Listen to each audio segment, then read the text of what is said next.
Is power about having great strength, or having the courage to overcome great odds, to silence the doubt and the doubters, influencing others, or believing in yourself? Is power about having the ability to imagine what comes next, or an uncontrollable curiosity, standing together, or being brave enough to stand alone? Is power having knowledge, or just knowing who you are and what you have to give? Or is it an inner wisdom that comes with a long-held passion to learn everything about a subject, just so you can improve it? At Rolls-Royce, we recognize that power shows itself differently in different people. That's why, for us, our power is our difference, and our difference is you.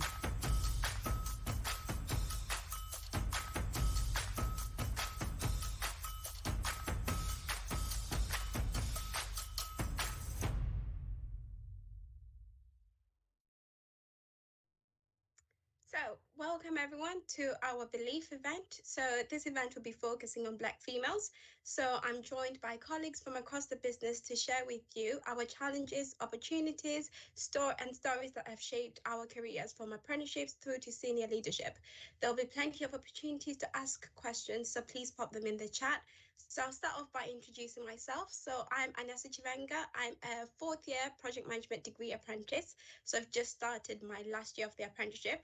So I joined Rolls-Royce in 2018 on the apprenticeship program. And yeah, I'm also the chair of the African Caribbean Pioneers Network, one of the employee resource groups that we have within Rolls-Royce. So I'll be your host tonight, and it's my pleasure to be able to take you through this event today. So if I could first ask my colleagues to introduce themselves and also share a brief overview of their career journey at Rolls-Royce to date. So if I could begin with Andrea, if you could introduce yourself. Hello, everyone. My name is Andrea Phillips. I work on the U.S. side of things for Rolls-Royce North America. I started in August of 2000, so I've been with the company for 21 years, and I am Chief Counsel for Litigation and Employment Matters for the Americas. I've been practicing law for 28 years, so my journey has been law firm, government, and now in-house, and I continue to sort of grow and learn and strategize in the role, and I'm excited to be here and to talk to all of you. Thank you for that. Sus, if you could introduce yourself. Hi, my name is Susan Chomo, and I joined Rolls-Royce just under 3 years ago, but I've had a varied career in finance and marketing and now engineering. It's been an interesting opportunity for me because of my varied background to bring in a number of skills into the role I now do, which is as an end-to-end Scrum Master for our engineering and manufacturing team. So I coach Agile to the teams who report to this tower and support their delivery. Perfect, thank you. And next we've got Michaela. Hi, so I'm Michaela Haynes, and I recently joined the company's engineering and technology graduate scheme this September just gone, and I'm currently placed in the materials function.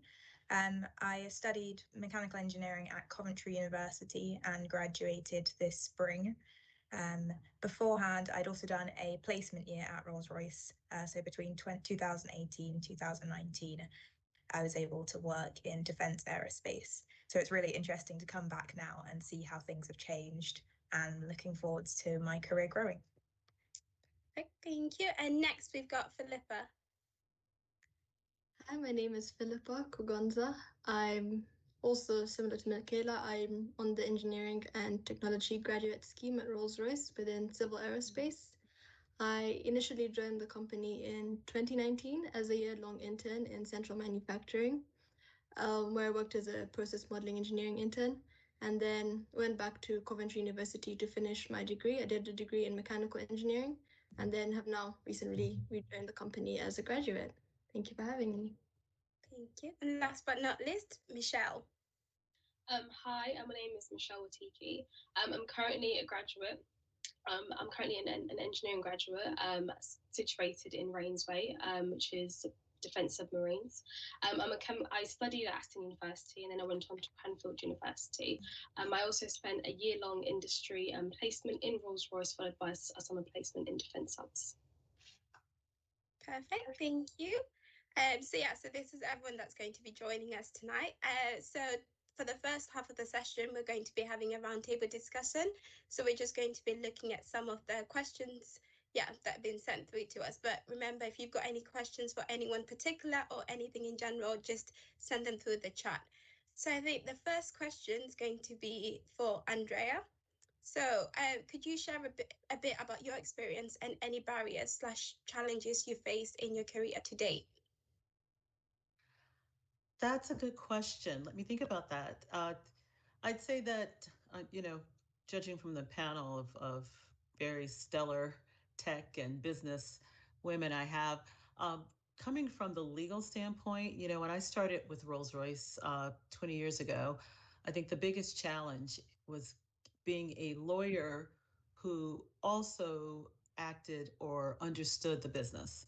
And I think that's going to be the case for those of you starting your career anywhere, whether it's tech, retail, entertainment, education. You really want to be a good business partner. And I recall no one really explaining to me what that meant and having to quickly sort of get up to speed and add value. For me, that included sort of taking an engine familiarization course.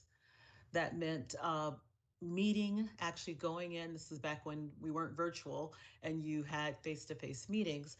Sort of understanding that when you're the first in your role, sometimes the company, and I was the first in-house employment counsel, they don't really know where you fit in. And, being there, building relationships, being that person in the room that you can talk to, overcoming any legal stereotypes, sort of the view as the legal person as the house of no. Can we do this? No, sorry, we can't.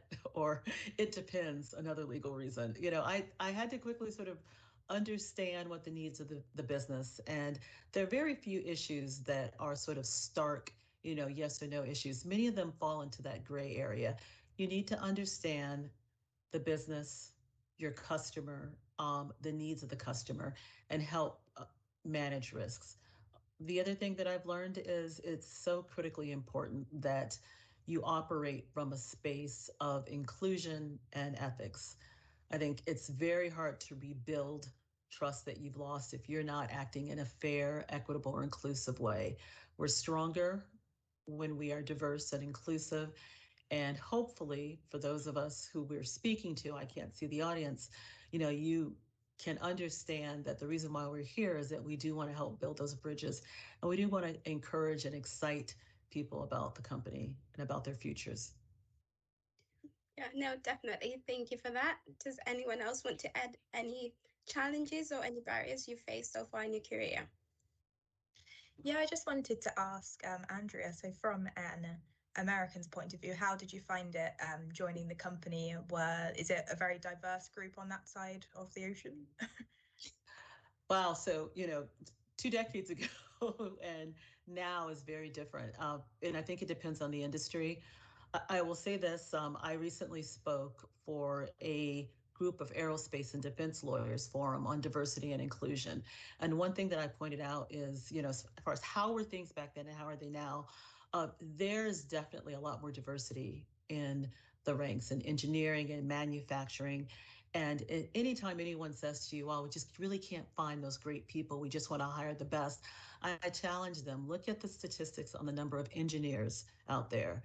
The number of women engineers in particular has reached the numbers in the US of being 50% of recent grads. So if you look at your workforce and you have less than 50%, then yes, I do think that we're not actually engaging in sort of blind hiring practices, because we need to mirror the environment in which we operate in to be competitive, to be strategic.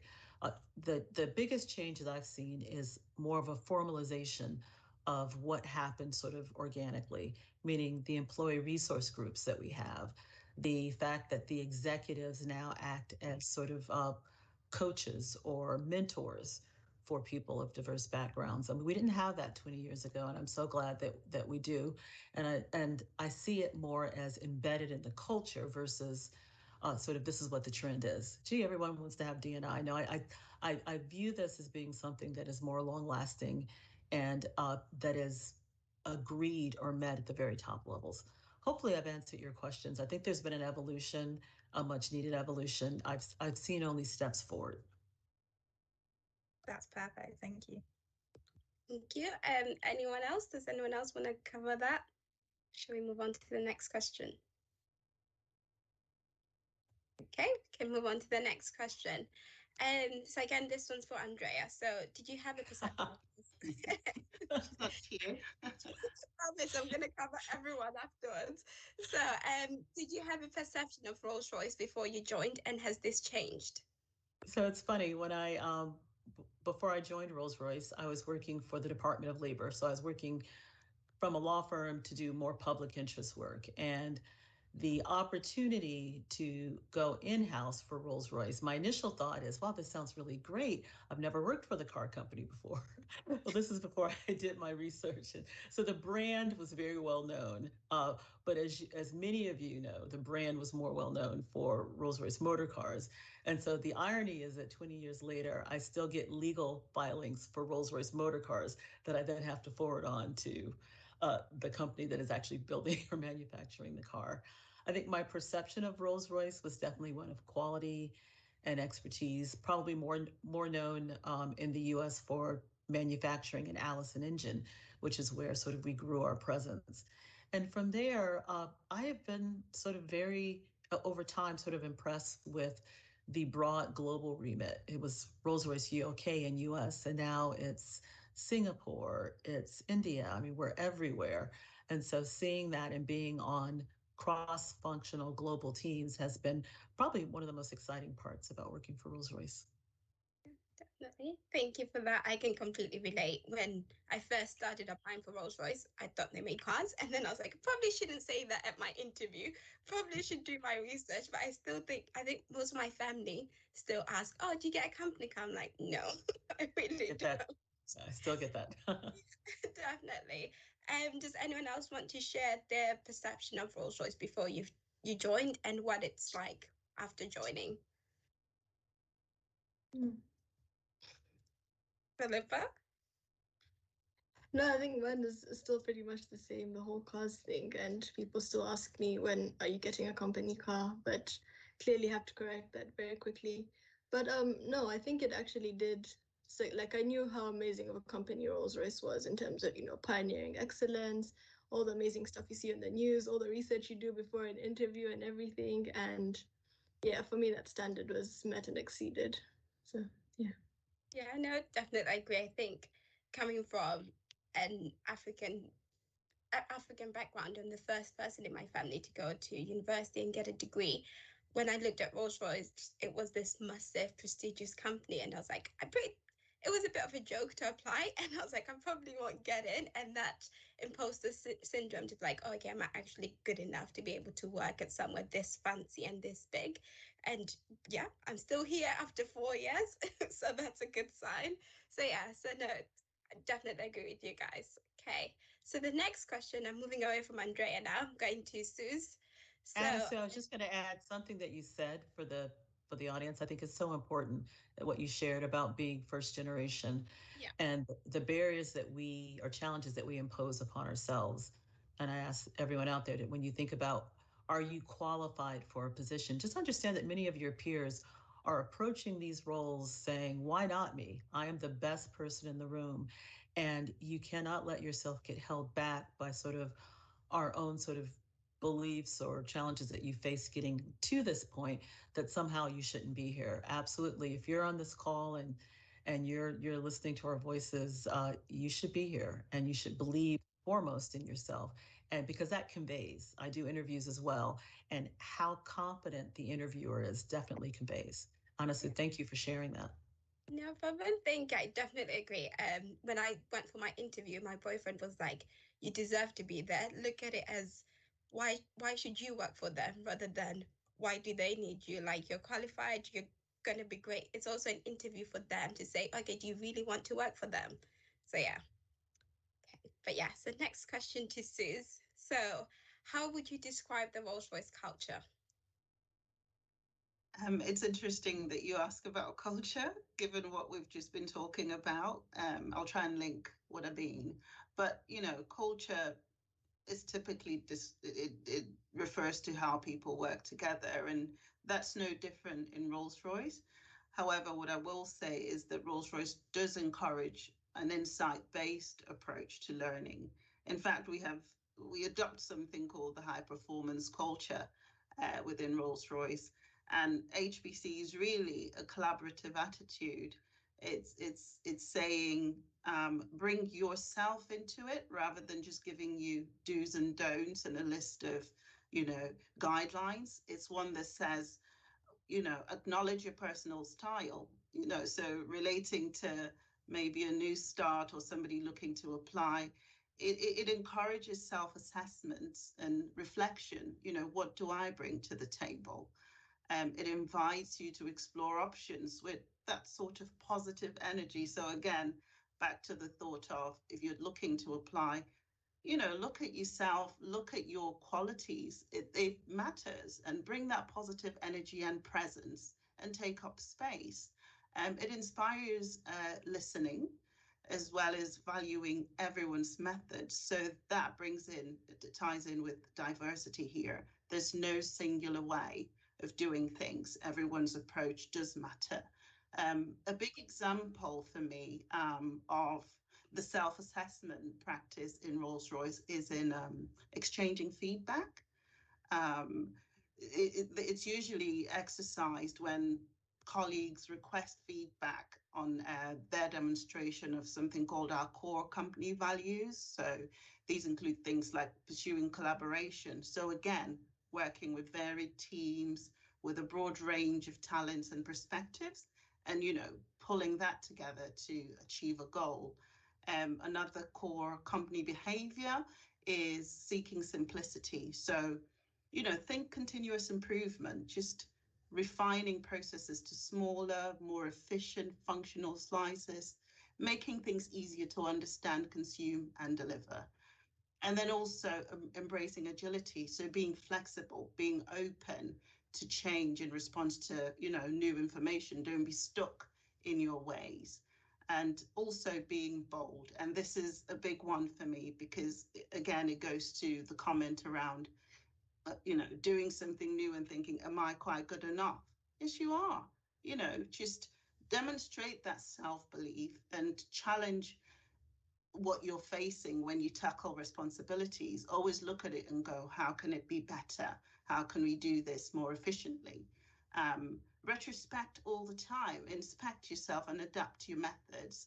I think these are ways that our culture really helps bring out accountability in ourselves, the showing of appreciation as well. It's really encouraging. It's something I find we do recognitions as well within Rolls-Royce, and I think that that's something that's really encouraging.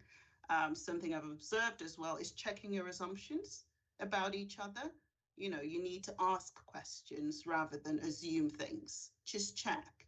And then being fully present, staying curious, and prioritizing what we call the blue chips, those things that give the biggest value. Prioritize those things, and don't just go, here's a list, I'm going to start from A to Z. Weigh them, assess them, and prioritize the things that give the best value. So I'd say those are the sorts of things the Rolls-Royce culture embodies. No, that's great. Thank you for that, Suze. Recent graduates, how have you found the culture starting at Rolls-Royce?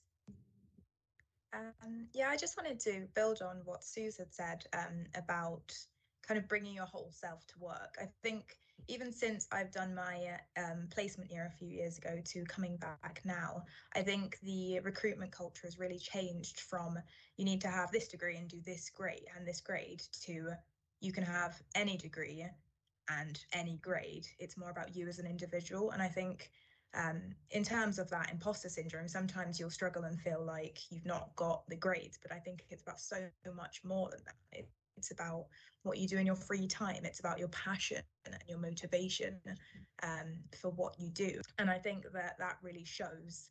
And I think it's excellent for the company. I mean, how could it not be? It's it's incredible. Yeah, no, definitely. Thank you for that. Anyone else want to add anything to that? Yeah, for me, it's just adding on, Suze, I think you explained that beautifully, you as well, Michaela. I think just to add on to that, I think it's on the point of how Rolls-Royce really encourages you to be your true self at work. In the sense that I think it's quite common, especially when you're early on in your career, to want to sort of fit in, to sort of go with the norm because you're in an environment. I mean, that's, how we're sort of channeled to work in school. You join a new school, how can you quickly, be like everyone else, to quickly make friends, to, adapt to your teachers and things like that. Whereas Rolls-Royce, they completely shake that up and it's, just be you. We hired you for you. There's a reason you're here. And they literally give you the foundation to just be yourself, challenge things. They want that different opinion, sort of remain curious and challenge the way they do things, because that's how, we keep growing and that's how the world should work. So for me, I think that's one of the main cultures at Rolls-Royce I really do value. Yeah, no, definitely agree. I remember my first day, I was convinced that everyone was going to be wearing a black or navy suit. So I was like, Mom, I need to buy a black suit and look the part. And I'm very bright and all the, orange and everything. And that was definitely not me. And within a few days, I was like, okay, not everyone wears a black or navy suit. I don't have to turn up in a navy suit to fit in. I can just be myself, which I think I've definitely appreciated. And you're so much more comfortable, and I think that brings out the best in you, the best in your work, just being yourself. You're not spending a lot of effort trying to fit in or trying to be someone who you're not. Definitely. I think moving on to the next question, it's quite similar to the one we just asked, but this is for Michelle. So Rolls-Royce talk a lot about being your true self at work. Do you agree? And what does this look/feel like for you? Yeah, I guess Philippa kind of answered a little bit of it, but I just wanted to link it back to my own internship experience. So I came from a very diverse university. I went to Aston University, where actually being a minority ethnic wasn't a minority, it was a majority. So moving over to Rolls-Royce, where it's kind of like flipped on its head, my first question was, oh my gosh, I stand out as a Black woman. I'm 5'2", I'm joining a department that's mostly on the shop floor, and also I'm from the South, so my accent probably stands out too.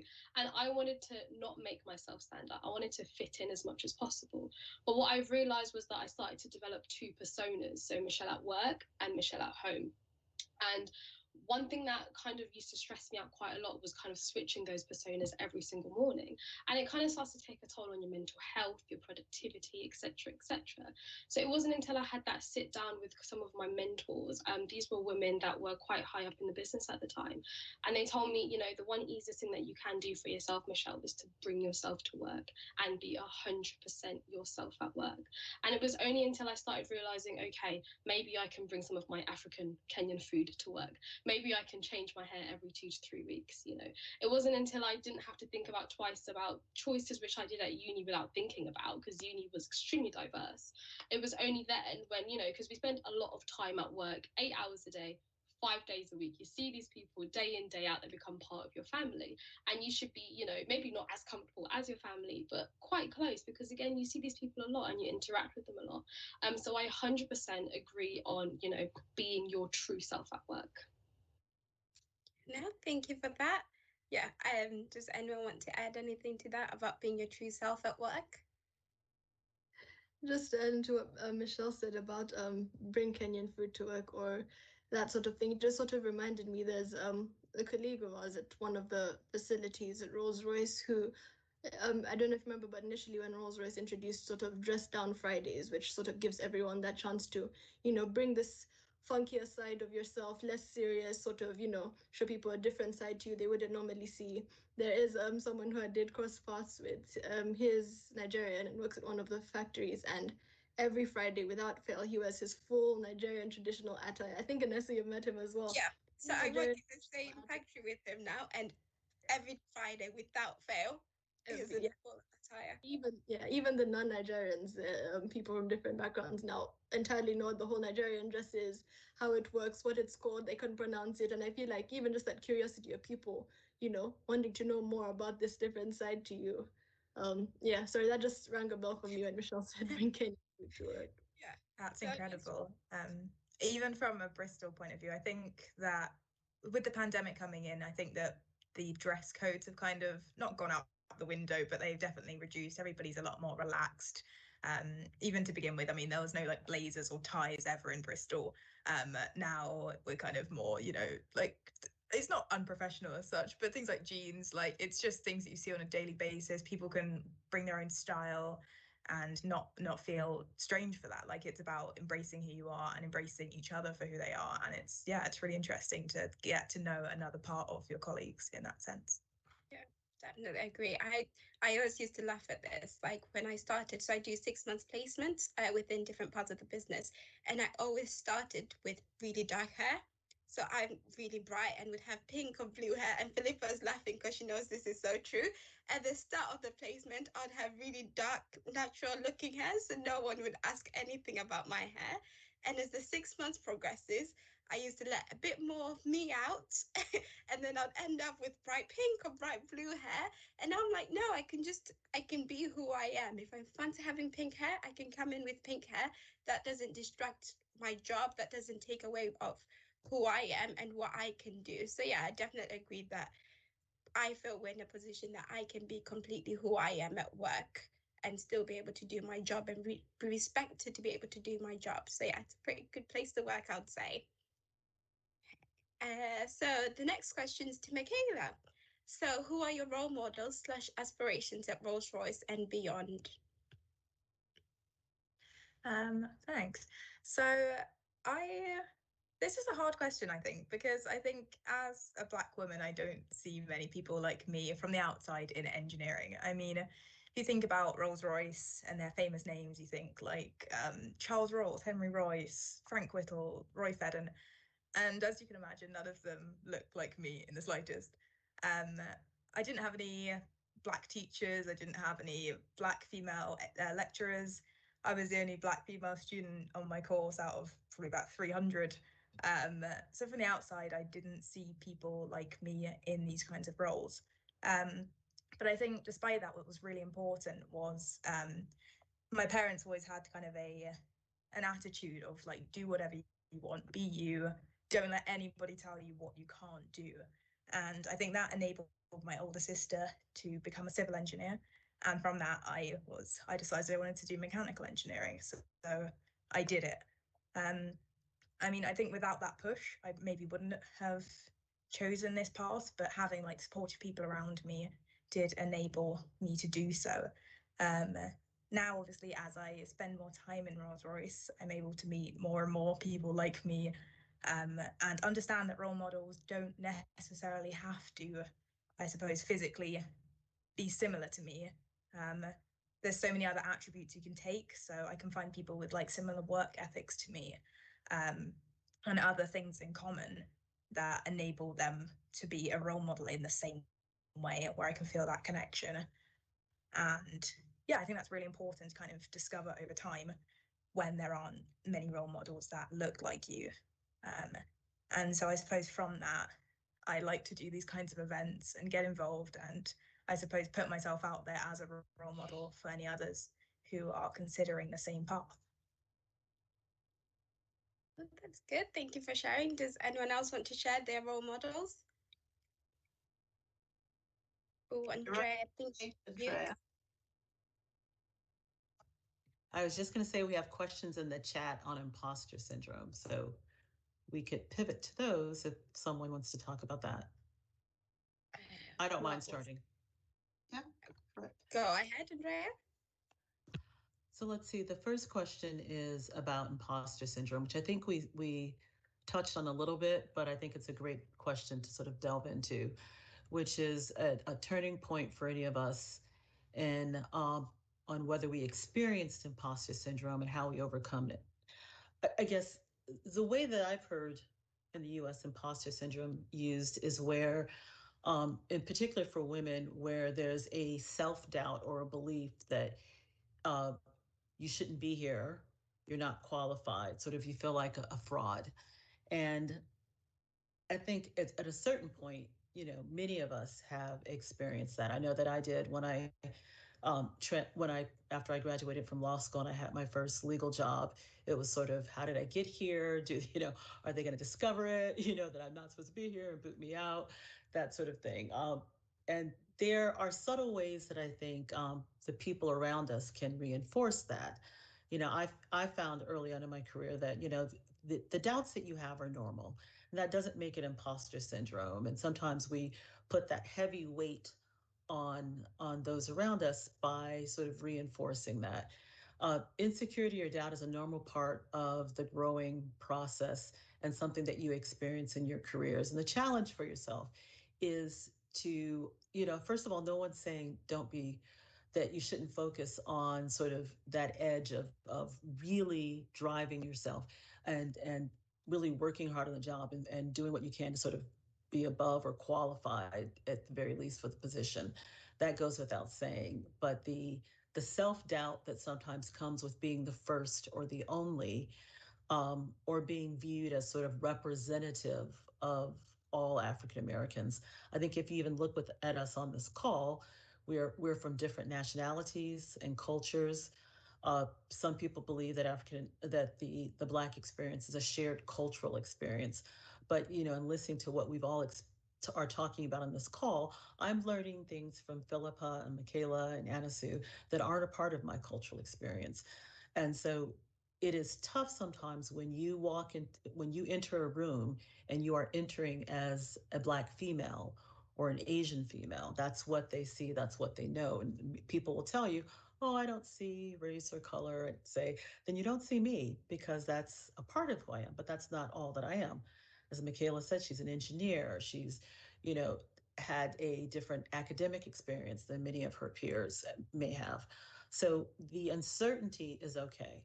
Absolutely. I think we've all experienced some degree of uncertainty, and many of us have been the first wherever we've gone, the first to graduate, the first to go to an Ivy League school, any of those things, the first to be in your particular team at Rolls-Royce. Where you go from there is so very important. Part of it is, I think, mentoring, and Rolls-Royce has improved upon, I think, greatly in the 20 years that I've been here, and having more formalized mentoring programs.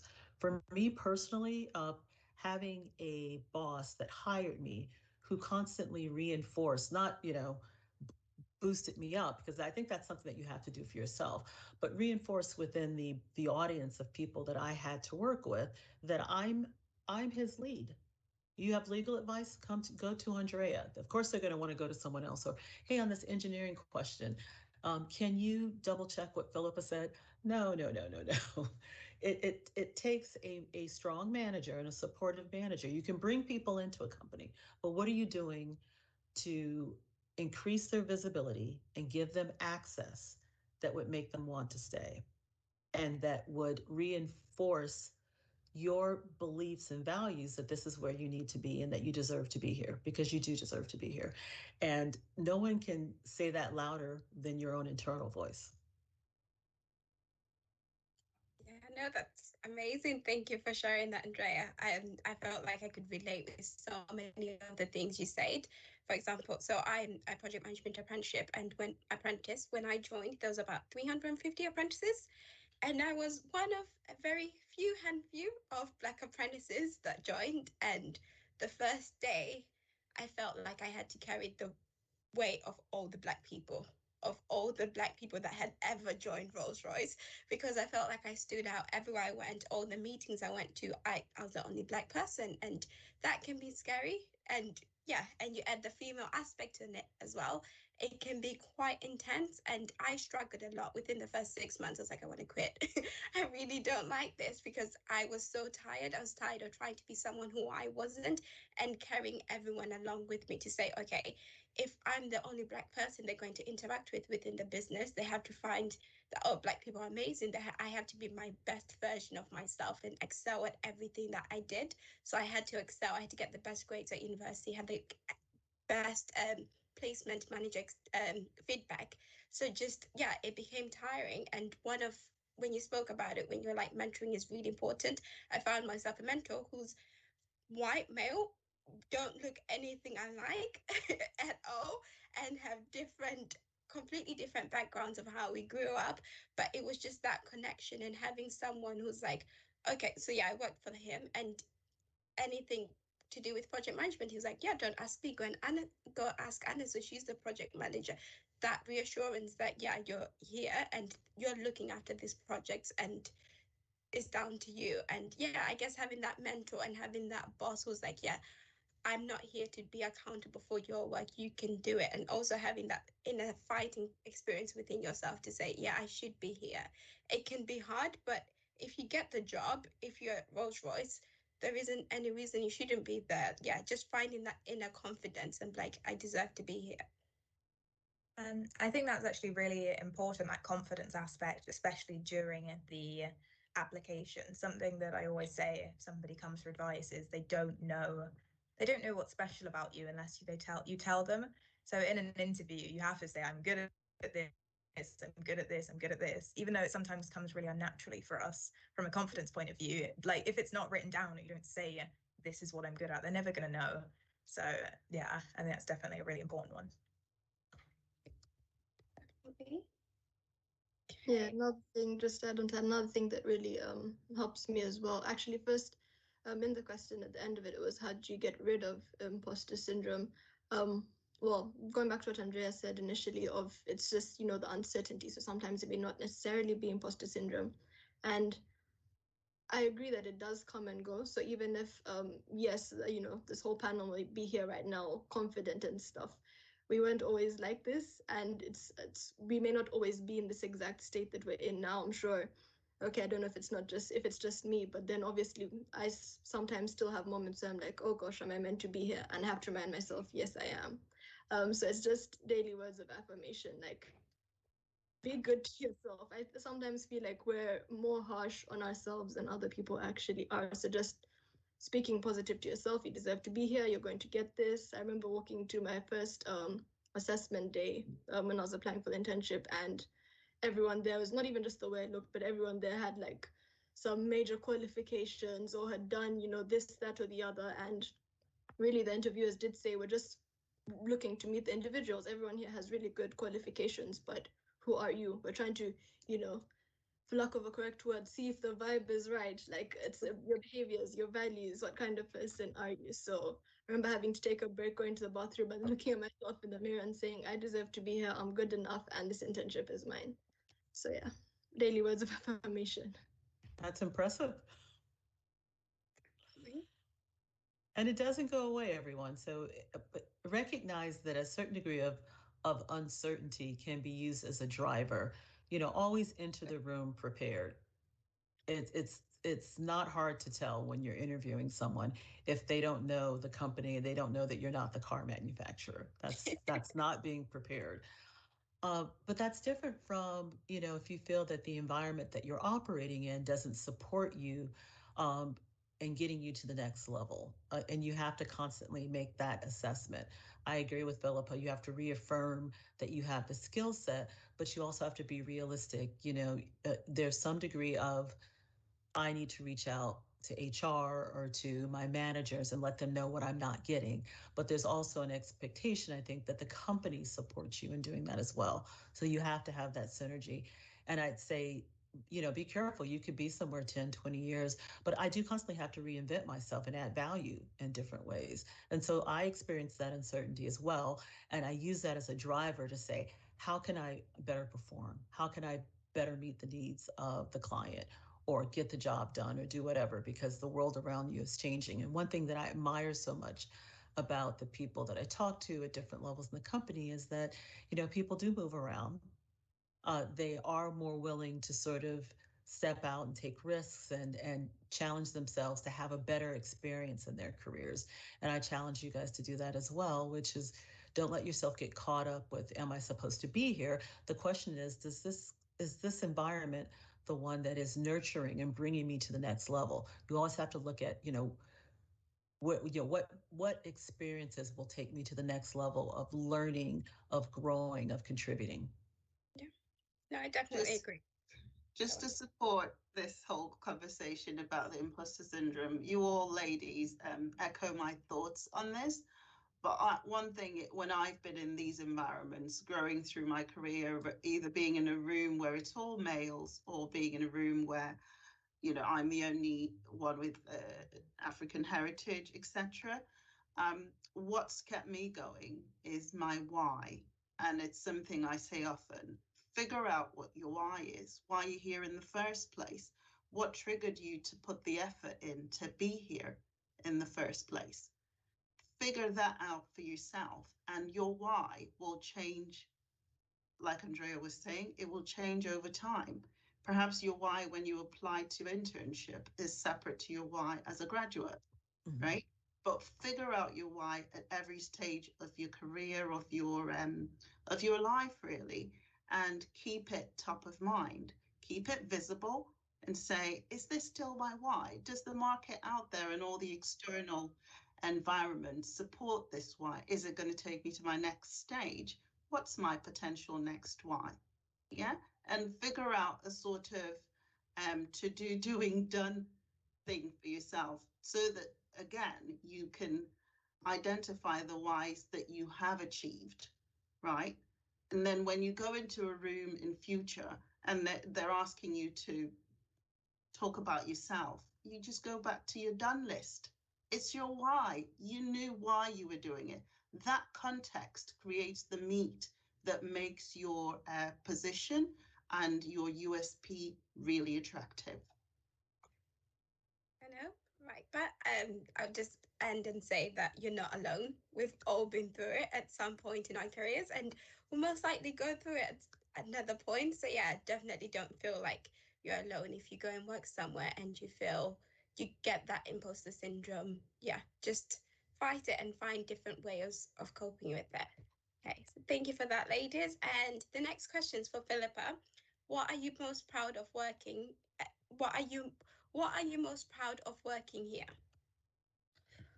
Oh, thank you for the question, Anessa. I think for me, Rolls-Royce, it would be the continuous improvement and how quick the company is to get involved in literally any agenda aimed at positive impact if it can. And I'll just give you two quick examples of this actually. Is if I think about it, the way Rolls-Royce was the way I left it when I finished my internship in 2020 is not how I have found it when I've rejoined as a graduate in 2021. And I definitely mean this in a positive way. So I love the growth and improvements that Rolls-Royce is always, implementing, working towards. Like, it's never stagnated. They're always, sort of on to the next thing. Okay, we've achieved that, on to the next thing. How can we do better? And it's not just, with the finished products that people see or the services that we offer to our customers. It's the culture in the company as well. And that unity of everyone getting involved. Like, it's never a one-man job. So if there's a goal for, net zero carbon emissions by 2030, everyone is on it. Everyone has that opportunity to contribute, whether you're a machine operator or an intern or a graduate or a manager or an executive. It's everyone's business. Everyone gets involved. And then to just give my last example is, I remember during the start of the COVID-19 pandemic, that was towards the end of my internship. I remember, there was a lot going on, a lot of uncertainty. Everyone was, really confused about everything going on. Rolls-Royce literally reallocated a lot of its resources to support the government and the NHS in manufacturing and delivering ventilators to hospitals across the UK. So for me, that spoke volumes, like, this is something completely out of what they'll do. It's not the norm. As you know, they don't manufacture cars, but we definitely know that at no point were they initially manufacturing ventilators. But here they are in the middle of this problem, and they're like quick to move on to that change, so provide meaningful solutions and stuff. Like, they knew they had the committed employees, with this diverse range of skills, they could make a contribution, reallocated people towards that. And these are just, some of the examples of the things that honestly make me extremely proud to be working for Rolls-Royce. Yeah, thank you for the question. Thank you for sharing. And I'm going to pass over to Michelle, who's going to be covering the last half of this session.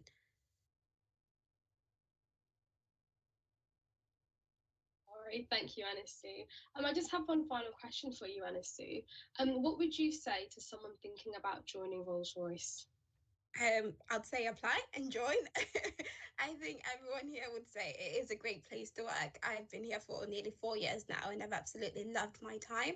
But one thing I would say, if I was ever to give anyone advice, is to research. First, don't come and say you make cars, which you can easily find out by doing a Google search.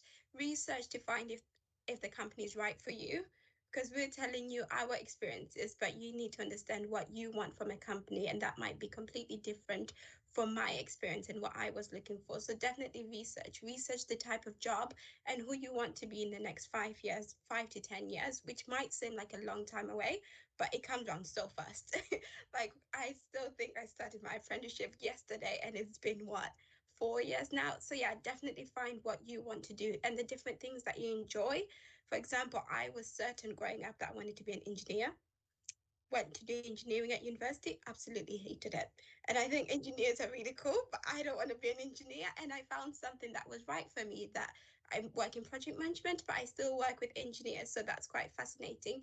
But I would have saved myself so much time actually finding, okay, why do I want to do this? Rather than just looking at the name saying, oh, engineering, doctor, stuff like this. Find, like Suze was saying, the whys. Why do you want to do this, and what characteristics do you have that will help you to do the job?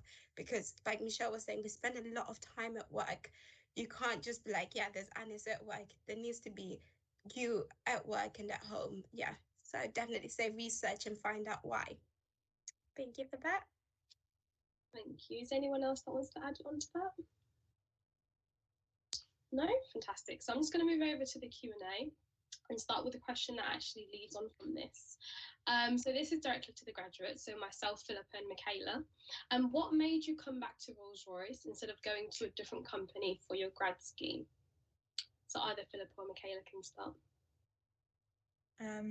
For me personally, I'm just going to go back a little bit. So I'm going to start with why I applied to the internship, because I think that's quite important. I did mechanical engineering at uni because of some like really long-rooted childhood passion to be an inventor. Like, I didn't know what I wanted to invent, but I just wanted to invent something that changed the world. And I guess that childhood like passion just carried on throughout. So I applied to Rolls-Royce not knowing really what I wanted to do. As I said, I did mechanical engineering, not like aviation or aerospace that you'd imagine would lead straight into my kind of defense aerospace role. But I started and I just loved it. I found a real like passion for planes. I'm now like a kind of person who will see a plane go overhead and what kind of plane it was. It's just that like, incredible passion that it has started like fired up within me. And I think it was that the fact that Rolls-Royce ignited that passion for me showed me that it was like a really good place to work, and it was fostering. It was a really good place for my growth. They were putting me in training and giving me lots of opportunities that I don't think I'd have gotten elsewhere.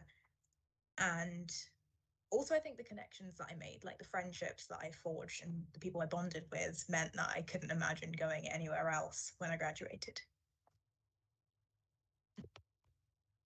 Yeah, I definitely agree with Michaela.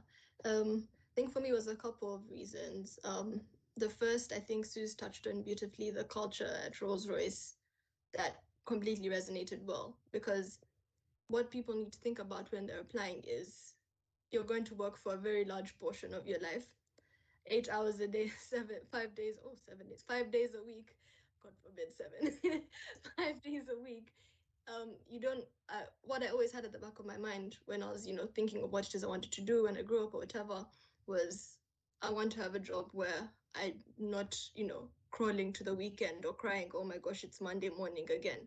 Work is work, yes, but then at the end of it, you want to do something that you're actually enjoying, something that's challenging you, something that where you're not getting bored. So for me, I feel like if I'm not using my mind, I get bored easily. So I like to be switched on doing stuff. And when I first joined Rolls-Royce, that's exactly what it felt like. So, okay, maybe it's just for movies and stuff. But then when you initially hear intern, I was thinking, okay, I'm joining Rolls-Royce first as an intern. I'm probably going to be getting people's coffees. If I'm lucky, I'll get to shadow like some really busy engineers and like take notes of what they're doing and, you know, have an idea of what I could potentially do. Or I'll be given some random made up project to keep me busy. And that was not the case at all. So for me, that's one of the things that pushed me to come back. We were given the opportunities to work on actual business critical projects. Like, you're not handed made up stuff. If you're given any work to do, it's something that your manager would potentially do. There's this myth of intern tasks. There's no such thing. Everything I was given to do actually made a contribution to the company. So for me, just that opportunity to be able to actually get involved in stuff that matters, that's not going to be, you know, pushed under a shelf like, okay, yeah, that was done, cool, move on. For me, that really resonated well. And I was like, this is a company I can see myself working for. And yeah, it's one of the main reasons that I came back. Thanks for that, Philippa. And just leading on from that, I mean, I had quite a unique internship experience at Rolls-Royce. I joined in 2018 and I spent 12 months in one department. But just like Philippa, I get bored very, very quickly. And year-long internships are traditionally supposed to be for a year. So you put in one department, one team, and that's where you're supposed to stay for that year. However, I decided halfway through that I wanted to try something else. So I have a chemical engineering degree, so that's my background. However, my year-long internship team was in manufacturing engineering. So if you're an engineer, you know that those are two completely different fields. So already I was kind of dropped in the deep end and told to swim. 6 months on, after kind of picking up, you know, how the role was, I decided that I wanted to pick up a new skill, which was coding. Never coded a day in my entire life. So what did I do? I called up HR and I said, is there any opportunities for me to join a software engineering team? And that's exactly what I did for the rest of my placement. So I actually did a double placement for the last 6 months. I spent half of my time working in manufacturing, and then on a Wednesday I'd have to like switch my mind and go into software development. So I was developing an application for an engine. And then following on from that 12 months, I was quite lucky to have my internship extended again. So I went to a completely different side of the business, which is in defence nuclear. So nuclear engineering was right up my stream, chemical engineering through and through. So in total, I spent about maybe 15 months in the company. However, the one thing that I always constantly had was that support from HR, from my managers, from my mentors. They literally told me, sky's your limit, and they meant it, you know. And a lot of the times when I kind of spoke to other interns, they were like, wow, Michelle, how did you get all these opportunities? I just asked. I literally sent an email, someone responded to me, I set up a meeting, I met the manager, they took me on, you know. So just having that flexibility of being able to pursue what it is that you want to do, because a lot of the time, you know, we do want to, you know, work obviously after uni, that's the plan, but a lot of us don't really understand what career it is that we want to do and what specific role it is that we want to do. But the best part about internships, graduate schemes, summer placements, you can explore your interests, whether that's coding or manufacturing or chemical engineering, and that's just the engineering field as a whole. So knowing that I would go into a grad scheme that will be able to kind of support my pursuits. If I woke up tomorrow wanting to, you know, go to another side of the business, I knew who it is that I needed to speak to, basically. So that was one of my major reasons why I came back. Okay, so moving on from that, this question is for, sorry, bear with me just one moment. Philippa and Michaela again. Would you be able to talk through your onboarding experience on the grad scheme?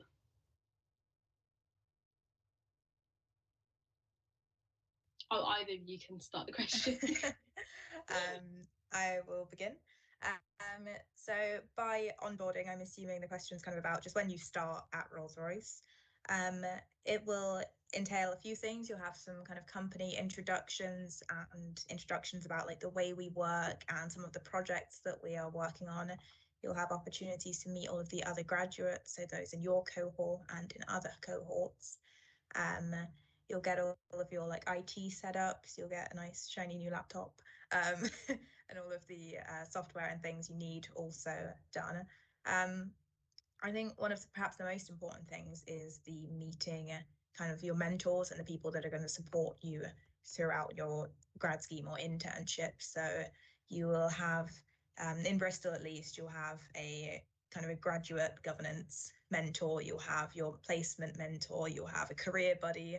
that you can just chat to about anything. If you feel uncomfortable talking to somebody else, you'll have a professional development buddy, you'll have another grad buddy. You've just got so many options of people that you wouldn't normally meet if you were just doing your role. So there's these contacts throughout the business that you'll get introduced to, which from there is just a really good way to start building your network. Yeah, I'm not sure if I've missed anything. Michaela has literally covered everything, but maybe just to shed a bit more light on those. I think the three main contacts I think that would be good for people wanting to join to know is because for most people this is either their first job or maybe they've only just done an internship. Your career coach is like one of the most vital people that you're handed, well, let's say handed, like the put on a silver platter, but like put in contact with, where they sort of help you figure out, you know, what it is that you're interested in, where it is you could potentially see yourself in, like, you know, 2 years, 5 years, that sort of thing, to look ahead, which again comes back to what was mentioned earlier on your why, like why you're doing what you're doing. So your career coach essentially will help you, you know, map that out. They'll be your mentor in terms of that. Then your buddy is a person who is a former graduate who was in your place not so long ago. So it's more informal, you know, you ask them, where are the good places to go out in Derby? Like, how do I meet more people? How do I enjoy myself and not, you know, turn into an old woman at the age of 22? Then you have, what's the third one, Michaela? We have a career coach, we have a buddy, and then we get... we have a professional development one, managers. Yeah. It's just a wide variety, really, isn't it? Lots of different options there. Different people to speak to about different things, a bit of overlap. So, you know, you can kind of pick who you feel most comfortable speaking to, I guess.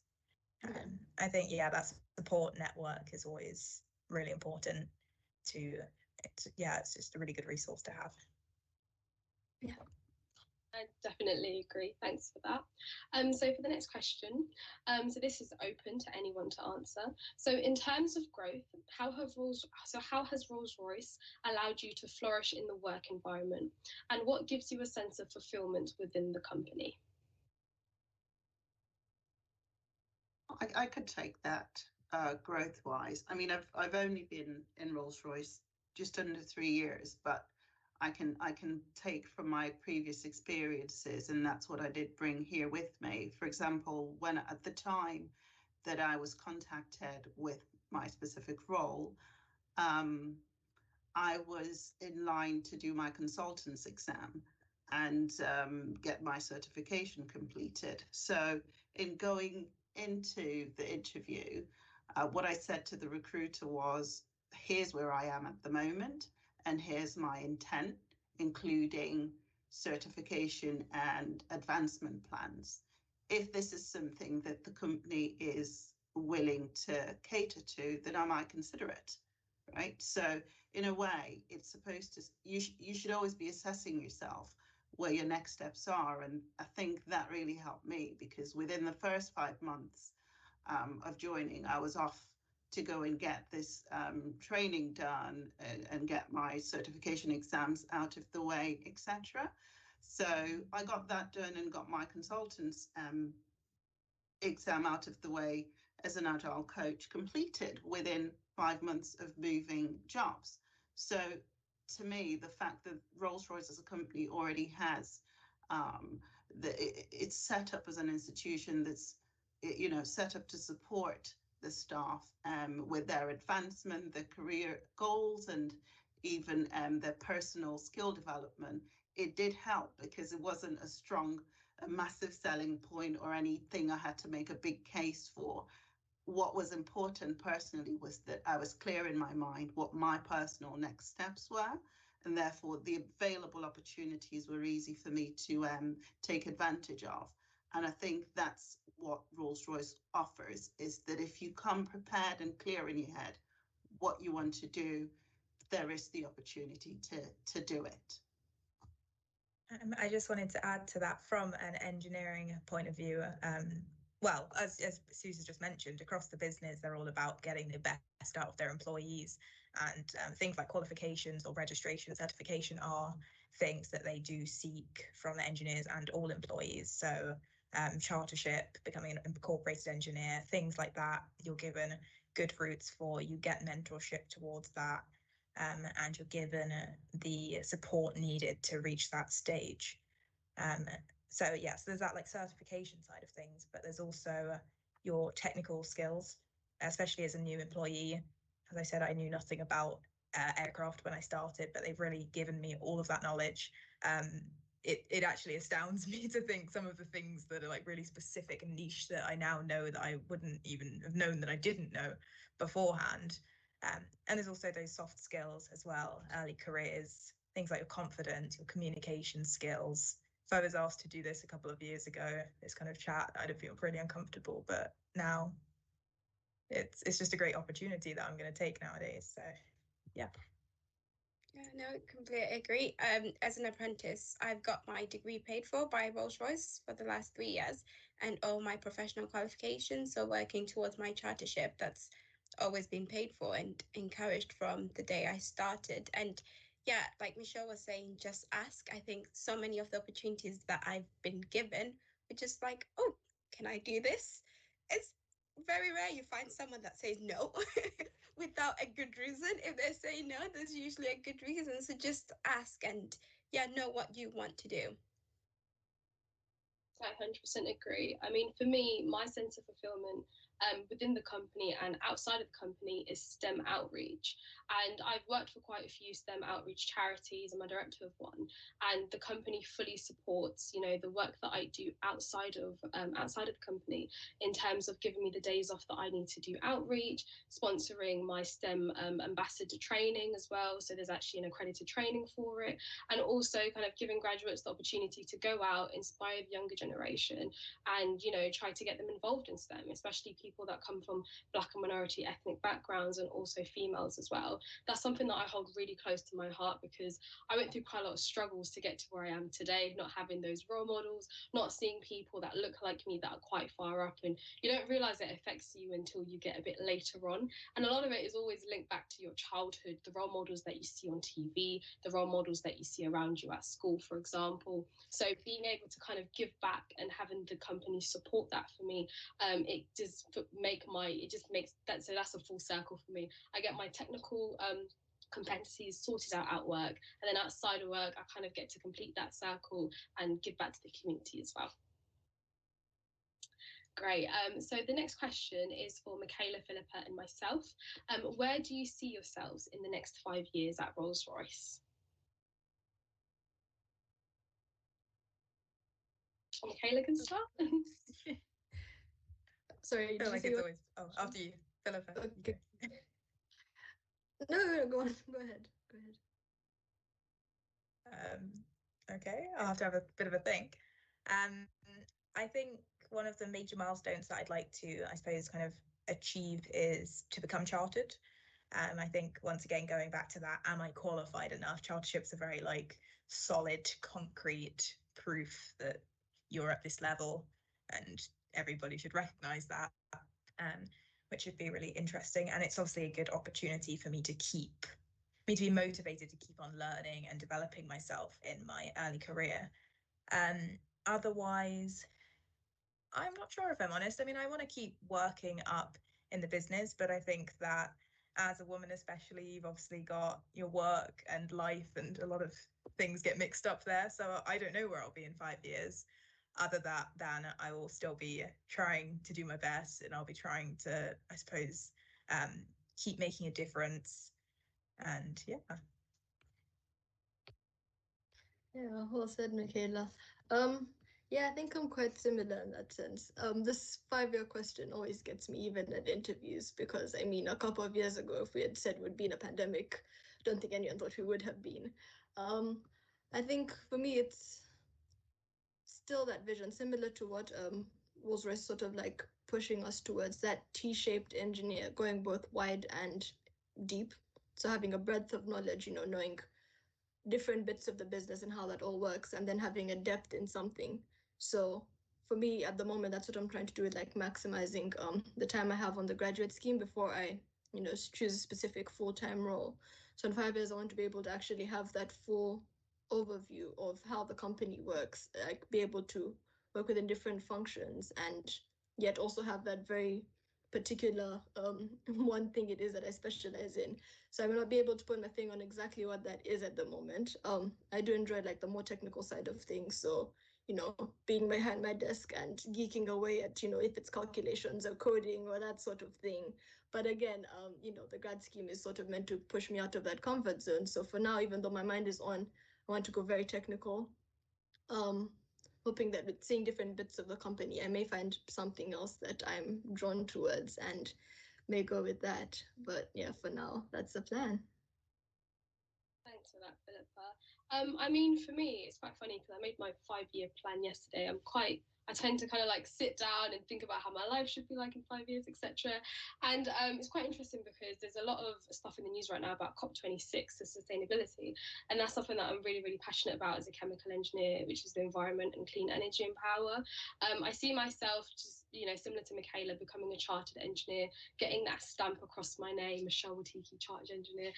That would give me that self-confidence of possibly not having imposter syndrome as much as I do now as a new engineer. And then also the work that the company is doing in sustainability, whether that's in civil aerospace, or my expertise is actually in nuclear reactors in the UK, which is super, super exciting stuff. And Rolls-Royce is heading a lot of that stuff. So fantastic opportunity to get involved, you know, pull the reins. A lot of the jobs that we would probably haven't they haven't been created yet, have they? So I can't actually say what role it will be, but definitely something to do with our transition to net zero. Great. So our next question is, can you explain if and how you feel like giving something back to the company? And this is open. Andrea, would you like to start this one off? So I saw that one earlier in the chat, giving something back to the company. I was trying to figure out what that questioner might be focusing on. I guess I can say what it means for me as far as giving something back to the company is really the company is the people that I work with. And for me, at least, earlier on in my career, I realized the importance of mentoring and encouraging, whether formally and informally, the young lawyers that came within my ambit of experience, whether they're with Rolls-Royce or not. I think sometimes there's just an intrinsic value to networking and giving back, whether it means something for your career or not. You know, why not help someone? It makes you feel good about it. And listening to you guys on the panel, some of you who are early career at Rolls-Royce, about your energy level and how your excitement, that's something that I think you've locked on very early on in your careers as being critical to your success. You have to be passionate about the work you do. In my area, giving back to Rolls-Royce has consisted of, basically working with legal writing for lawyers. Several summers we would have a law student who would intern for the summer, because within my field of expertise, when you're in training, having access to real work as opposed to when you're in school and you're sort of writing briefs and you're arguing cases, you're not really engaging with the client. So it's so critically important as far as, again, I'm going to go back to access for diverse people, to have those opportunities where you are working in-house for companies. So I would work with the hiring committee to bring in a law student to give them some very real experience over the summer that was material and would help boost their resume. We don't traditionally hire straight out of law school, so this was truly meant to be experiential. And I gotta say, I got as almost as much out of it as I think they did, because it's great to be surrounded by people at every point in their career. You can always learn something from someone, and just the energy level here on this panel in and of itself is infectious. Outside of that, I do try to speak on diversity, equity, and inclusions panels, and work with our external suppliers to make sure that we have a diverse group of suppliers, other law firms, and giving access and opportunity. Fantastic. Thanks for that, Andrea. Does anyone else want to lead on to that? No? Fantastic. I was just going to say, anyone can do anything, no matter how little. As with my previous roles, I've always supported the graduate programs. That's the one way I've always known to not necessarily give back to the company, but like Andrea was saying, give back to those coming after me. It's a way of leaving that door open or sending the ladder back. We've all mentioned how there was no representation sort of before we started, etc. We didn't see people who looked quite like us. However, we are those people, right, for the next. And so my approach is always to give my time to graduates and anyone else on the early career ladder to say, you've got my time, you've got my ear, and here's what I did. Perhaps it may be of use to you. That's my approach, and that's the way I give back. Okay, no, that's good. Just to add to what Susie's saying, for myself as an early career, there's still so much that we can do. For example, recently I've been involved in reverse mentoring. So yeah, mentoring someone who's a leader within the business. And I was like, what am I going to teach them? I'm just an apprentice. And what Andrea was saying, that energy, that different mindset, and we've all got so many different experiences and a very diverse way of thinking that we can learn and bounce ideas off each other. So don't always feel like as an early career you have to almost be mentored. You can also mentor someone. It's a two-way street, either when you're being mentored or when you're actually mentoring someone. So take every opportunity that comes your way, and it's never too early to give back to the company, whether that's just sharing your experience, sharing how you found the recruitment process, how you found the interview, whether they can advertise their jobs differently to attract more people. So yeah, it's never too early. Thanks for that, Anisu. So I'm just going to have to wrap up the session for today. Thank you all for joining us, and thank you for your fantastic questions. We really do hope that, we answered them as best as we could, and you did get something out of it. So following on from this event, you'll be invited to join our Power Series journey. So this is an online tool that will provide you with insights, hints and tips on our process, and also an opportunity to meet more people from across our business. You'll also be able to sign up from the link provided. And also a massive, massive thank you to my colleagues for joining me today and sharing your wonderfully inspirational stories. Thank you again. Thank you. Thanks, everyone. Yeah, my pleasure. Thanks, guys. Bye.